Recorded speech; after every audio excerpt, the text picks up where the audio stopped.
नमस्कार, आप देख रहे हैं सत्य हिंदी का दोपहर 2 बजे का बुलेटिन और मैं हूं आपके साथ कृति सिंह। लखनऊ में शंकराचार्य से मुलाकात के बाद अखिलेश यादव ने बीजेपी और सरकार पर सीधा हमला बोला, तो शंकराचार्य ने भी मुख्यमंत्री योगी पर कार्रवाई को लेकर तीखा तंज कस दिया। उधर अयोध्या में चंपत राय पर एफआईआर की मांग को लेकर वकीलों ने आंदोलन की चेतावनी दे दी है। इधर यूजीसी नेट पेपर लीक के आरोपों ने एनटीए को फिर से कटघरे में खड़ा कर दिया। पश्चिम बंगाल में एसआईआर को लेकर नया विवाद सामने आया है। इन सभी खबरों पर इस बुलेटिन में बात करेंगे, लेकिन उससे पहले ये जान लीजिए कि अब सत्य हिंदी ऐप पर देखिए हमारे सभी न्यूज बुलेटिन, हमारे चैनल की तीखी बहस वाले सभी शो, हमारी वेबसाइट की सारी खबरें, सब कुछ बस एक क्लिक पर, यानी कि आपके अपने सत्य हिंदी के ऐप पर। इसलिए तुरंत डाउनलोड कर लें। डाउनलोड करने के लिए लिंक आपको इस वीडियो के डिस्क्रिप्शन में मिल जाएगा। तो आइए रुक करते हैं बुलेटिन की बड़ी खबरों की ओर। शंकराचार्य से मिले अखिलेश यादव, राम मंदिर चढ़ावा विवाद पर बीजेपी सरकार को घेरा। अयोध्या के वकीलों का अल्टीमेटम, चंपत राय पर नहीं हुई एफआईआर तो होगा बड़ा आंदोलन। यूजीसी नेट पेपर लीक के आरोपों से फिर घिरी एनटीए, शिक्षा मंत्रालय ने शुरू की जांच। दिल्ली समेत कई राज्यों में भारी बारिश, ऑरेंज अलर्ट जारी, कई इलाकों में जलभराव। नाटो पर ईरान का बड़ा आरोप, यूरोप पर अमेरिका इस्राइल का साथ देने का दावा। समाजवादी पार्टी के राष्ट्रीय अध्यक्ष अखिलेश यादव ने राजधानी लखनऊ में शंकराचार्य स्वामी अभिमुक्तेश्वरानंद सरस्वती से मुलाकात की और उनका आशीर्वाद लिया। शंकराचार्य इन दिनों अपनी गोविष्ठी यात्रा के तहत लखनऊ पहुंचे हैं। ऐसे समय में ये मुलाकात हुई है जब राम मंदिर चढ़ावे विवाद को लेकर लगातार सियासी बयानबाजी जारी है, इसलिए इस मुलाकात को बेहद अहम माना जा रहा है। मुलाकात के बाद अखिलेश ने बीजेपी पर तीखा हमला बोला और आरोप लगाया कि बीजेपी अपने राजनीतिक फायदे के लिए समय समय पर अपने विचार और सिद्धांत बदलती रहती है। अखिलेश ने कहा कि आज के दौर में हर बात रिकॉर्ड पर होती है, इसलिए जनता सब कुछ देख और समझ रही है। सपा प्रमुख ने कहा कि केवल कुछ लोगों पर कार्रवाई करने से काम नहीं चलेगा। उन्होंने कहा कि जिन लोगों ने जिम्मेदारी सौंपी और जिनके ऊपर पूरी व्यवस्था की जिम्मेदारी थी, उनसे भी जवाब मांगा जाना चाहिए। अखिलेश ने कहा कि इस घटना से देश और दुनिया के करोड़ों सनातनी आहत हुए हैं। उन्होंने आरोप लगाया कि भगवान राम की मर्यादा के विपरीत काम हुआ है और इस पूरे मामले में केवल सांचा नहीं बल्कि पूरा ढांचा बदलना चाहिए। उन्होंने जांच की निष्पक्षता पर भी सवाल उठाते हुए कहा कि दान चोरी मामले की जांच के लिए बनाई गई एसआईटी के एक सदस्य पर पहले से ही धोखाधड़ी का मामला दर्ज है। उन्होंने कहा कि ऐसी स्थिति में निष्पक्ष जांच पर सवाल उठना स्वाभाविक है। सपा प्रमुख अखिलेश यादव से मुलाकात के बाद शंकराचार्य अभिमुक्तेश्वरानंद सरस्वती ने दान विवाद पर उत्तर प्रदेश सरकार को निशाने पर लिया है। उन्होंने कहा कि घोटाला हुआ है और अब सवाल ये है कि मुख्यमंत्री इस मामले में क्या कार्रवाई कर रहे हैं। शंकराचार्य ने तंज कसते हुए कहा कि मुख्यमंत्री कह रहे हैं कि कार्रवाई होगी, लेकिन कठोर कार्रवाई तब होगी जब वो मुख्यमंत्री रहेंगे ही नहीं और कोई नया मुख्यमंत्री आएगा। चंपत राय पर एफआईआर नहीं होने पर अयोध्या बार एसोसिएशन ने पुलिस को चेतावनी दे दी है। वकीलों ने 3 दिन का समय दिया है। उन्होंने कहा कि इसके बाद थाने जाकर एफआईआर की कॉपी लेंगे। अगर एफआईआर दर्ज नहीं मिली तो आंदोलन शुरू होगा। वकीलों ने उग्र प्रदर्शन की भी चेतावनी दी है। उनका कहना है कि दी गई तहरीर पर कार्रवाई नहीं हुई। इस तहरीर में चंपत राय और अनिल मिश्रा को नामजद किया गया था, लेकिन अब तक अयोध्या पुलिस ने एफआईआर दर्ज नहीं की है। इसी बात को लेकर वकीलों में नाराजगी बढ़ती जा रही है। यूजीसी नेट जून 2026 परीक्षा को लेकर एक बार फिर से नेशनल टेस्टिंग एजेंसी यानी कि एनटीए सवालों के घेरे में आ गई है। आरोप है कि परीक्षा से पहले 100 पेज की एक पीडीएफ सोशल मीडिया और कुछ लोगों के बीच वायरल हुई थी। दावा किया जा रहा है कि इस पीडीएफ में मौजूद करीब 90 सवाल असली परीक्षा के प्रश्न पत्र से मेल खाते हैं। इन आरोपों के सामने आने के बाद शिक्षा मंत्रालय ने पूरे मामले की जांच के निर्देश दे दिए हैं और एनटीए से सच्चाई सामने लाने के लिए कहा है। ये मामला ऐसे समय में सामने आया जब कुछ ही हफ्ते पहले नीट यूजी पेपर लीक को लेकर देश भर में बड़ा विवाद छिड़ा हुआ था। अब लगातार दूसरी बड़ी परीक्षा पर सवाल उठने से एनटीए के कार्यप्रणाली पर फिर से सवाल शुरू हो गए हैं और बहस भी तेज हो चुकी है। हालांकि खबर लिखे जाने तक एनटीए के अधिकारियों की ओर से इन आरोपों पर कोई भी आधिकारिक प्रतिक्रिया नहीं आई है।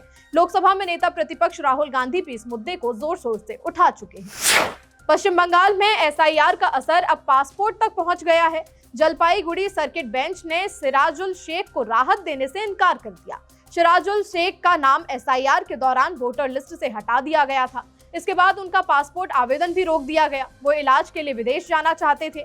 उन्होंने हाईकोर्ट से जल्द पासपोर्ट दिलाने की मांग की, लेकिन अदालत ने कहा कि पहले नागरिकता का सवाल तय होगा, उसके बाद ही कुछ आगे फैसला लिया जाएगा। अदालत ने यह भी माना कि उनकी अपील अभी लंबित है, इसलिए अपीलीय ट्रिब्यूनल से जल्द सुनवाई करने के लिए कहा गया। पासपोर्ट कार्यालय ने उससे मूल वोटर आईडी मांगी थी, लेकिन वोटर लिस्ट से नाम हटने के कारण वो दस्तावेज नहीं दे सके। उनके वकील ने कहा कि पासपोर्ट के लिए वोटर आईडी जरूरी नहीं होती, दूसरे दस्तावेज भी पहचान साबित कर सकते हैं। फिर भी अदालत ने तत्काल पासपोर्ट देने का आदेश नहीं दिया। सुनवाई के दौरान जज ने एक बड़ी टिप्पणी भी की। उन्होंने कहा कि मौजूदा रफ्तार रही तो अपील निपटने में 21 साल लग सकते हैं।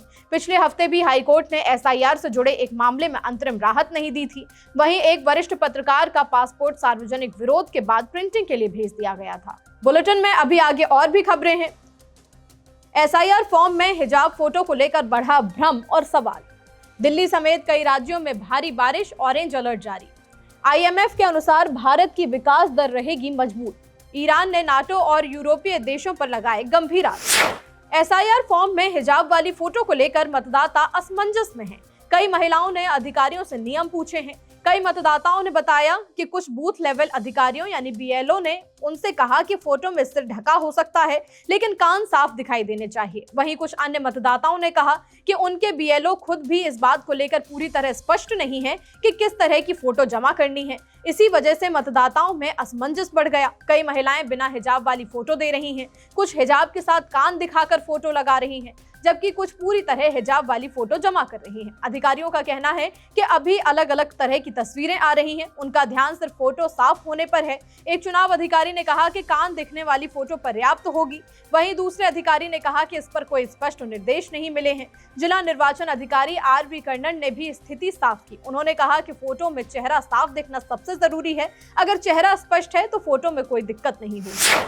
दिल्ली में गुरुवार सुबह से तेज बारिश हो रही है। इससे लोगों को उमस भरी गर्मी से राहत मिली, लेकिन कई इलाकों में जलभराव भी हो गया। नई दिल्ली रेलवे स्टेशन और मुनरिका में पानी भर गया। मौसम विभाग ने दिल्ली के लिए ऑरेंज अलर्ट जारी कर दिया है। पूरे दिन भर बारिश होने की संभावना जताई जा रही है। मौसम विभाग के मुताबिक दिल्ली, हरियाणा और चंडीगढ़ में भारी बारिश जारी रह सकती है। पश्चिमी उत्तर प्रदेश में भी 10 जुलाई तक अच्छी बारिश के आसार हैं। वहीं पूर्वी उत्तर प्रदेश में 13 जुलाई तक बारिश का दौर चलेगा। पूर्वी राजस्थान में भी आज तेज बारिश की संभावना है। उधर केंद्रीय गृह मंत्री अमित शाह ने कई राज्यों के मुख्यमंत्रियों से बात की है। उन्होंने केरल, महाराष्ट्र, गुजरात और जम्मू कश्मीर के हालात की जानकारी ली। केंद्र की ओर से हर संभव मदद का भरोसा भी दिया गया। लगातार हो रही बारिश के कारण कई राज्यों में जनजीवन प्रभावित हो रहा है। आईएमएफ ने दुनिया की अर्थव्यवस्था को लेकर अपनी एक नई रिपोर्ट जारी कर दी है। रिपोर्ट के मुताबिक साल 2026 में भारत की अर्थव्यवस्था 6.4% की दर से बढ़ने का अनुमान है। ये रफ्तार दुनिया की कई बड़ी अर्थव्यवस्थाओं में से कहीं ज्यादा है और इससे साफ है कि भारत तेजी से बढ़ने वाली प्रमुख अर्थव्यवस्थाओं में बना हुआ है। आईएमएफ के अनुमान के मुताबिक अमेरिका की आर्थिक वृद्धि दर इस साल 2.3% रह सकती है। वहीं रूस की विकास दर केवल 1.1% रहने का अनुमान है। यूरोप की बड़ी अर्थव्यवस्थाओं की बात करें तो जर्मनी की विकास दर 0.7%, फ्रांस की 0.6% और जापान की भी 0.6% रहने का अनुमान लगाया गया है।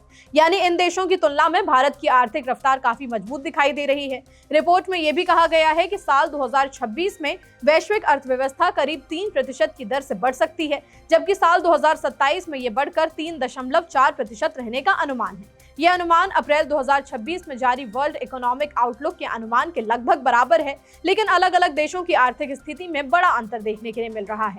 रिपोर्ट में महंगाई को लेकर भी चिंता जताई गई है। आईएमएफ के मुताबिक दुनिया में महंगाई कम होने की रफ्तार अब धीरे धीरे और ज्यादा धीमी पड़ती जा रही है।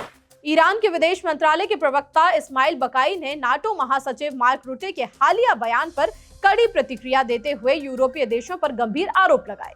बकाई ने कहा कि नाटो प्रमुख के बयान से ये साफ हो चुका है कि यूरोप इस पूरे संघर्ष में निष्पक्ष नहीं था, बल्कि उसने अमेरिका और इस्राएल का खुलकर समर्थन किया। ईरान के विदेश मंत्रालय के प्रवक्ता ने सोशल मीडिया पर कहा कि जिन देशों ने अपनी जमीन, सैन्य ठिकाने और अन्य बुनियादी सुविधाएं इस अभियान के लिए उपलब्ध कराईं, वो अपनी जिम्मेदारी से बच नहीं सकते। उनका कहना था कि ऐसे देशों की भूमिका इस पूरे सैन्य अभियान का हिस्सा रही है और उन्हें इसके परिणामों की भी जवाबदेही लेनी होगी। ईरान का कहना है कि अब ये साफ हो चुका है कि कई यूरोपीय देश केवल दर्शक नहीं थे, बल्कि उन्होंने अमेरिका और इस्राएल के सैन्य अभियान को समर्थन देने में सक्रिय भूमिका भी निभाई। ईरान ने पहली बार अयातुल्लाह अली खामेनेई के आवास का वीडियो जारी किया है। ये वीडियो अमेरिका और इसराइल के हमलों के बाद का बताया गया है। वीडियो में पूरा परिसर बुरी तरह तबाह दिखाई देता है। कई इमारतें मलबे में बदल चुकी हैं। ईरान के सरकारी मीडिया ने ये वीडियो जारी किया है। रिपोर्ट के मुताबिक ये वही जगह थी जहां खामेनेई जनता को संबोधित करते थे। दावा है कि 28 फरवरी के हमले में अयातुल्ला अली खामेनेई की मौत हुई थी। इस हमले में उनके परिवार के कई सदस्य भी मारे गए थे। इनमें उनकी 14 महीने की पोती भी शामिल थी। वीडियो सामने आने के बाद पश्चिम एशिया में तनाव को लेकर फिर से चर्चा तेज हो गई है। फिलहाल 2 बजे के बुलेटिन में इतना ही। शाम 6 बजे फिर होगी मुलाकात नई खबरों के साथ। तब तक के लिए नमस्कार।